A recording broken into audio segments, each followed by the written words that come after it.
Para suas palavras, convidamos o presidente do PT Nacional, Rui Falcão.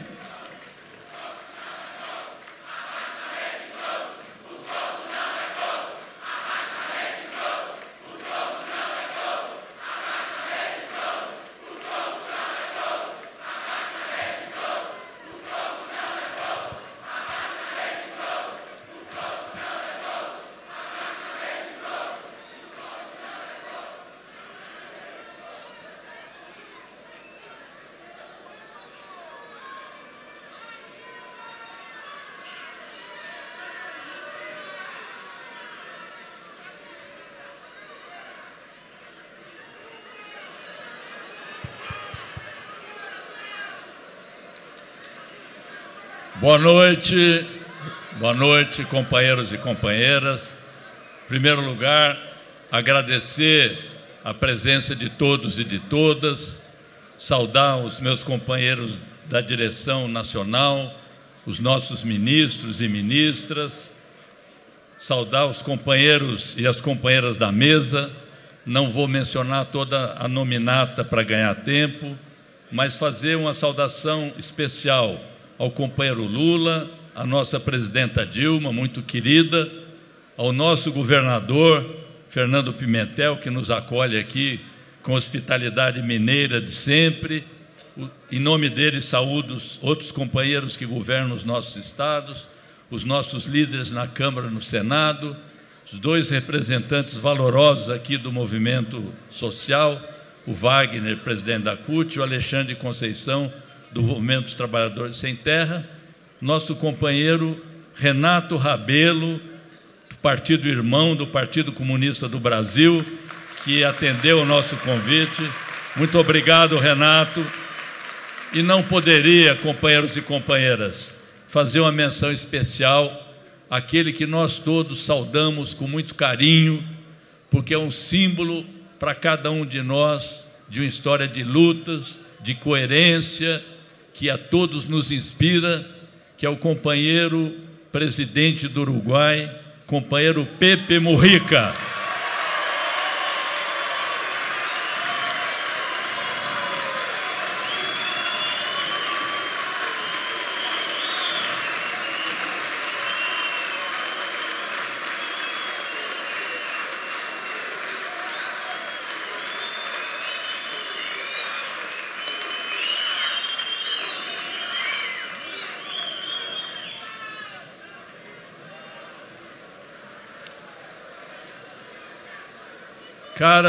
Caras companheiras e caros companheiros, é com grande alegria que retorno à minha Minas Gerais, terra agora governada pela primeira vez pelo Partido dos Trabalhadores e governada pelo companheiro Fernando Pimentel, cuja trajetória de vida e de lutas se cruza com a história da presidenta Dilma. E por que não dizer, modéstia à parte, com a minha também, visto que estivemos juntos durante um período de triste lembrança na prisão da Ilha das Pedras Brancas, no Lago Guaíba, no Rio Grande do Sul.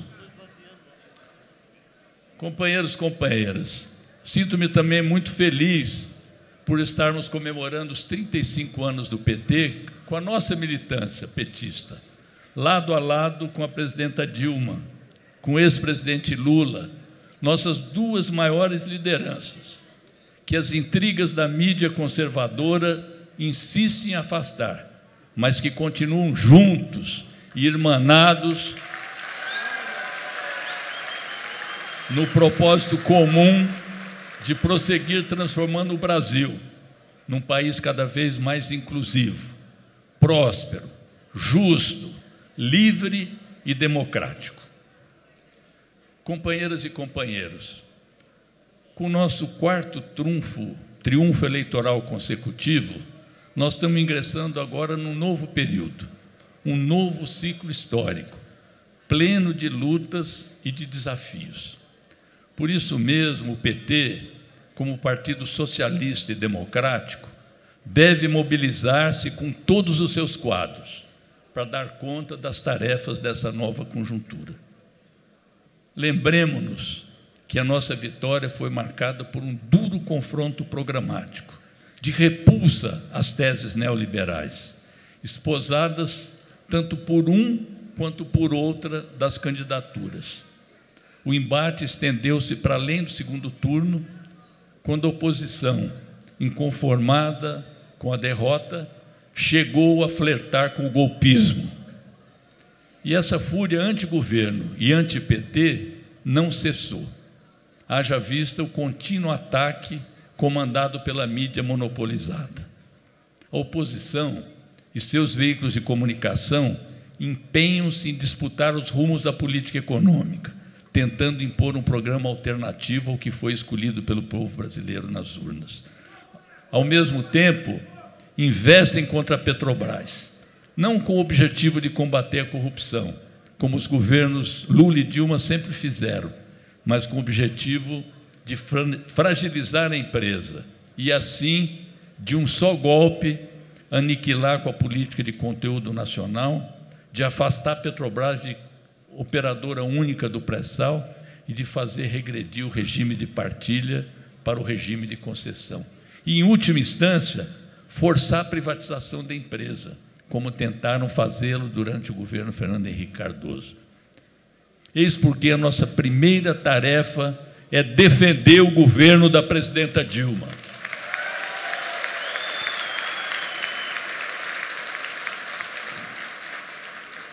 Governo em disputa, é nosso dever dar sustentação ao cumprimento do programa de governo, bem como responder aos ataques que são desferidos diariamente contra ela.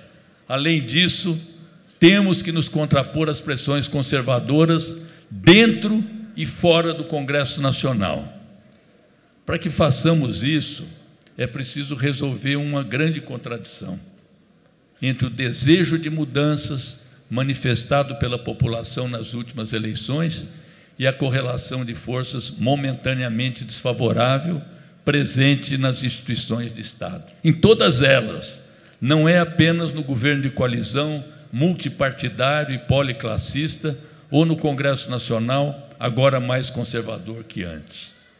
Para além, portanto, das alianças partidárias, da necessária recomposição da nossa base de sustentação, é vital ampliar a governabilidade meramente institucional e estendê-la à sociedade, levando às ruas a defesa do programa vencedor, organizando a população para defender o nosso projeto e lutar por reformas estruturais.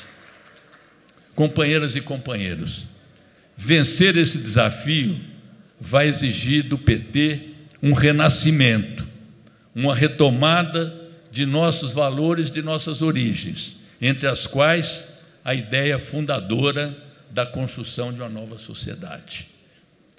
Como já temos assinalado, ao nosso 5º Congresso em junho próximo, caberá promover esse reencontro nos marcos do país de hoje, guardadas as diferenças conjunturais com o PT dos anos 80, quando nos constituímos num partido com vocação de poder e de transformação da sociedade, e não simplesmente num partido do melhorismo. Companheiros, companheiras, toda renovação implica vencer resistências, obstáculos, interesses em choque. Daí porque propusemos, em uma das etapas do 5º Congresso, realizar conferências abertas, a fim de recolher contribuições críticas e novas energias de fora. O PT não pode encerrar-se em si mesmo, numa rigidez conservadora que dificulta o acolhimento de novos filiados ou de novos apoiadores que não necessariamente aderem às formas de organização partidária atuais.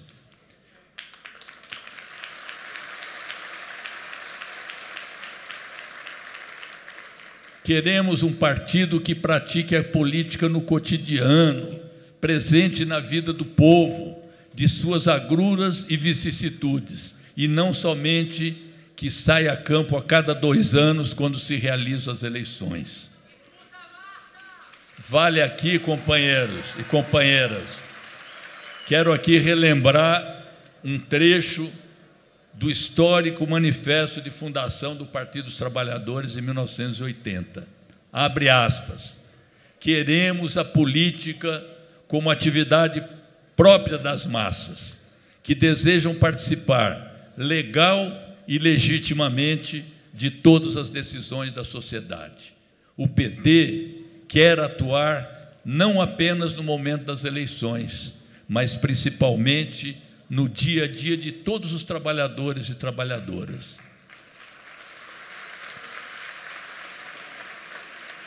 Pois só assim será possível construir uma nova forma de democracia, cujas raízes estejam nas organizações de base da sociedade e cujas decisões sejam tomadas pelas maiorias. Essa retomada, ela tem de ser conduzida pela política e não pela via administrativa. Ela impõe, sim, mudanças organizativas, mas também formativas, de atitudes, de culturas, todas elas necessárias para reatar com os movimentos sociais, com a juventude, com os intelectuais, com as organizações da sociedade, todas elas e eles inicialmente representados em nossas instâncias. E hoje, infelizmente, alguns alheios, outros indiferentes e até mesmo alguns hostis, por conta de alguns erros políticos cometidos nessa trajetória de quase 35 anos. Companheiras e companheiros, dar maior organicidade ao PT, maior consistência política e ideológica, às direções e aos militantes de base, combater os sinais de burocratização, afastar o pragmatismo exagerado, reforçar os valores da ética na política, não dar trégua ao cretinismo parlamentar. Tudo isso é condição para atingir nossos objetivos intermediários e estratégicos.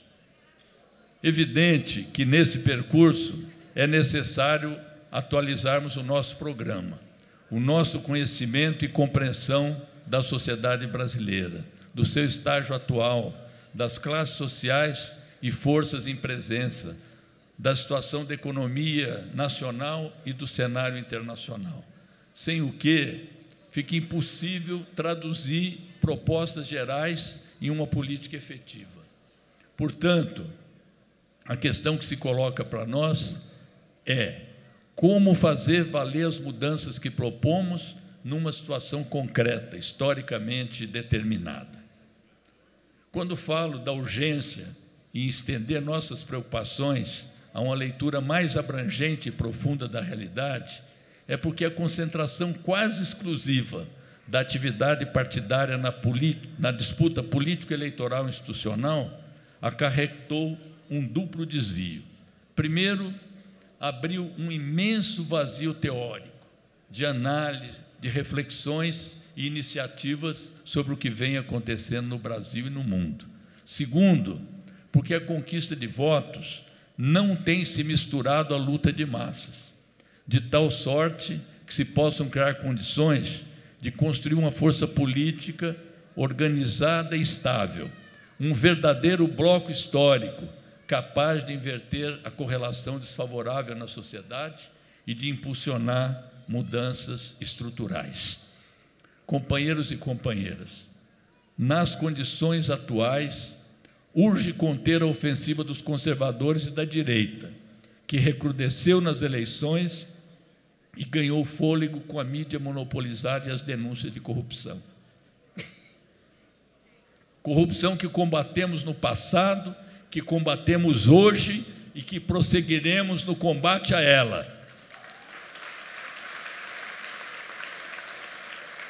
No combate à corrupção, ao contrário desses fariseus de várias plumagens que pregam moral enquanto se locupletam com dinheiro público.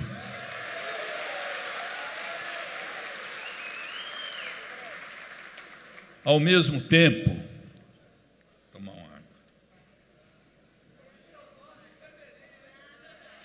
precisamos articular uma frente progressista, com partidos, centrais sindicais, movimentos sociais da cidade e do campo, unificados em torno de uma ampla plataforma de mudanças, que tenha no cerne a reforma política e a democratização da mídia, e que contemple também a reforma tributária, a reforma agrária e a exigência de que o chamado ajuste na economia não resulte no cancelamento de direitos, tal como a presidenta Dilma prometeu e vem cumprindo, tanto na campanha como agora.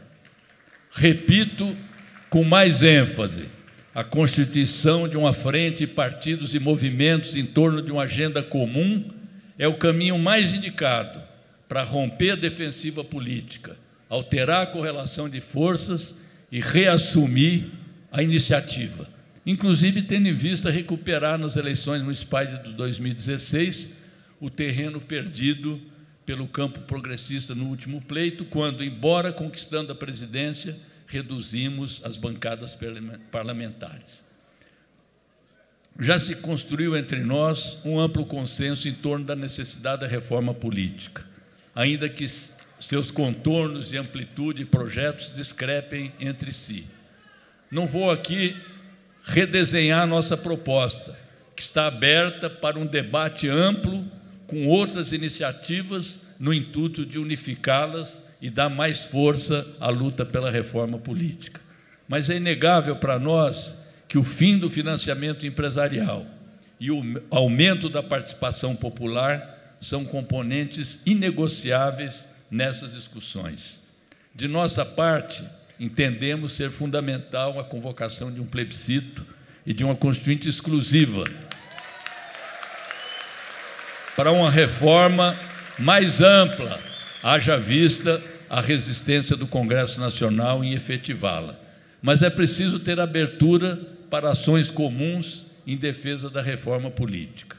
Neste momento, é prioridade absoluta barrar a aprovação do nefasto projeto de emenda constitucional que oficializa o financiamento empresarial, consagra o voto distrital e introduz o voto facultativo.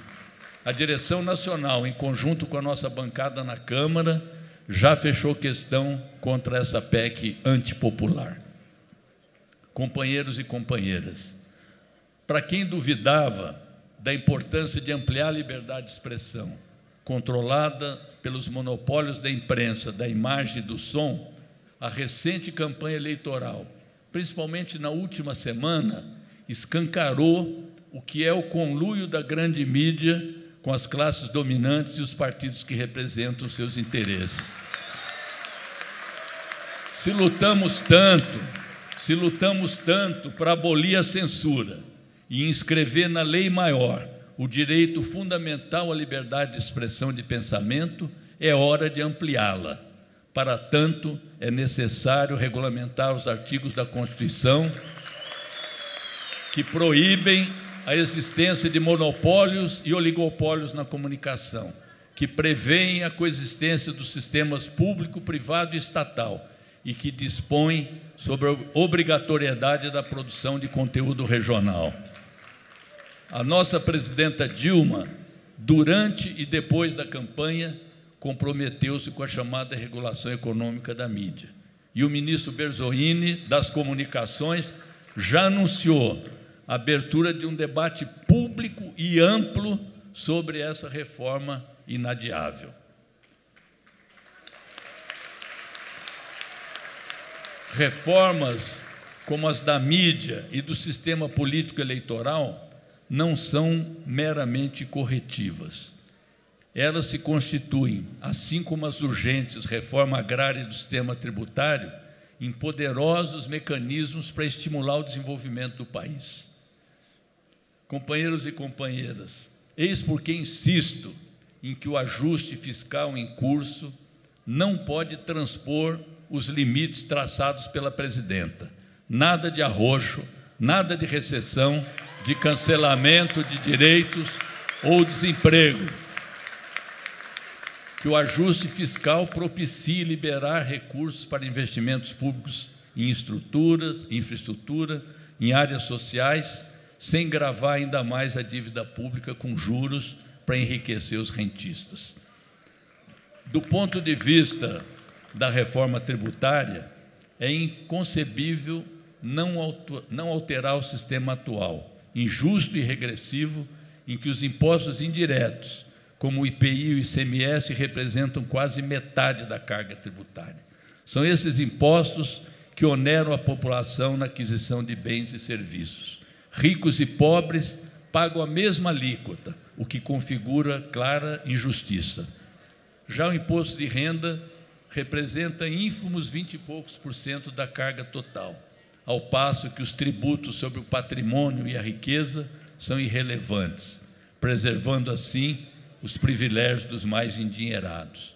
Uma reforma tributária e fiscal que desonere a produção e os salários, que institua uma inversão do peso entre impostos diretos e indiretos e que grave a especulação e o rentismo, deve integrar uma plataforma comum de lutas de partidos, centrais sindicais, movimentos e organizações da sociedade. Companheiras e companheiros, o debate gerado pela composição do novo Ministério, recolocou na ordem do dia a atualidade da reforma agrária.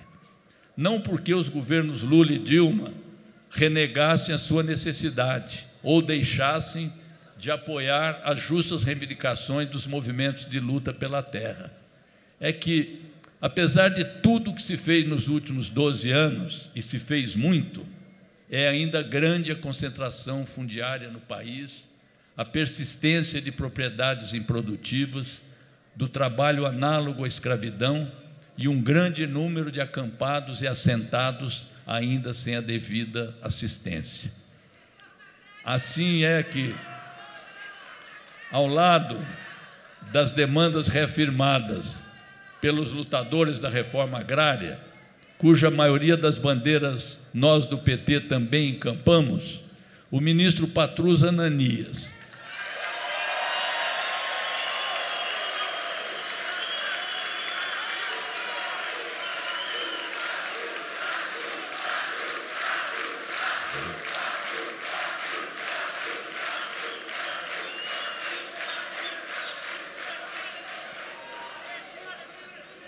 ministro Patrus Ananias reiterou seu propósito de fazer valer a função social da propriedade, inscrita na Constituição, e também se dispôs a abrir um debate sobre a atualização dos índices de produtividade da terra, um dos principais critérios para a desapropriação de áreas para novos assentamentos.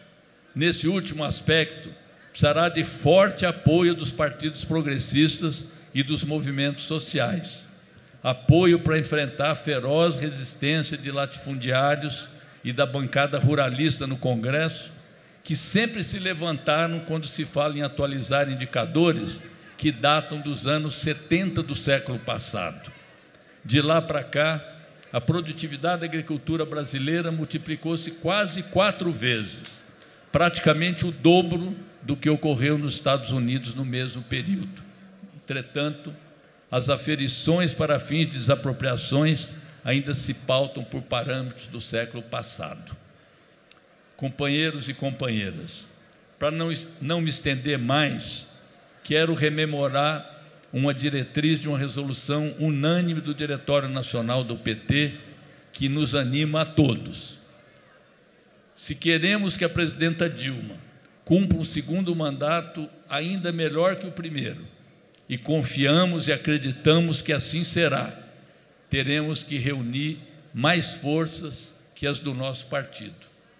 Considero fundamental que, desde agora, nos unamos com partidos de esquerda para desencadear um amplo processo de mobilização e organização de milhões de brasileiros e brasileiras que foram às urnas para reeleger e apoiar a presidenta Dilma Rousseff. É com esta convicção que devemos sair às ruas. É hora de espantar o mau humor, de combater o desânimo e reacender as esperanças do povo brasileiro. É hora de sermos cada vez mais PT. Companheiros e companheiras, já estou finalizando. Ao contrário de certos arautos de um hipócrita neossalvacionismo nacional, nós não precisaremos jamais reescrever a nossa história.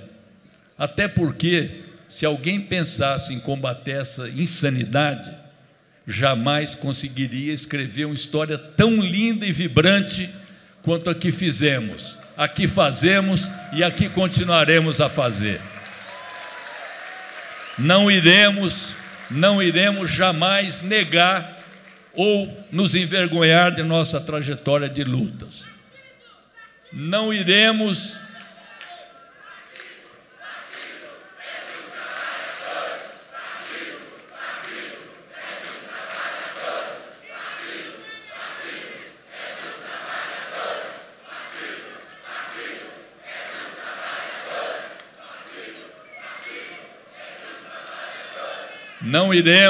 Não iremos jamais menosprezar nosso legado ou perder a compreensão do nosso papel histórico.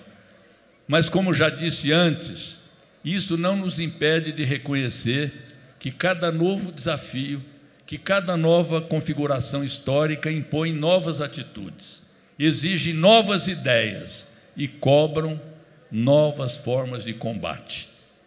É por sabermos disso e não temermos desafios, é que estas filhas e estes filhos teus não fugirão jamais da luta. Venham os desafios de onde vierem, cheguem as provocações de onde chegarem, não passarão. Somos feitos daquela matéria indestrutível e mutante das revoluções, porque nos alimentamos do calor e da energia da força popular. Nós somos, ao mesmo tempo, iguais e diferentes, porque somos incomparáveis construtores do futuro. E quem constrói o futuro nunca será refém do passado. Nosso sonho é imortal e imbatível, porque é um sonho sonhado pelas massas. E é um sonho sonhado por um povo que sofre, porém que sabe cada vez mais sorrir, mais cantar, mais lutar e, sobretudo, mais acreditar que outro mundo é possível.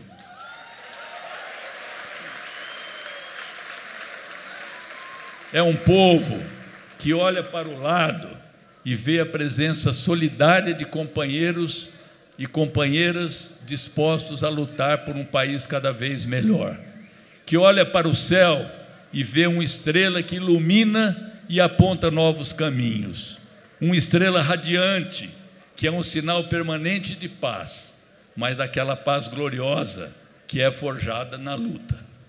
Queridos companheiros e companheiras, assim nascemos há 35 anos, assim somos, assim seremos.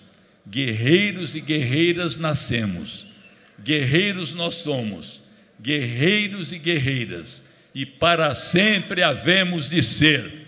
Muito obrigado, viva o Partido dos Trabalhadores! Obrigado, presidente Rui Falcão.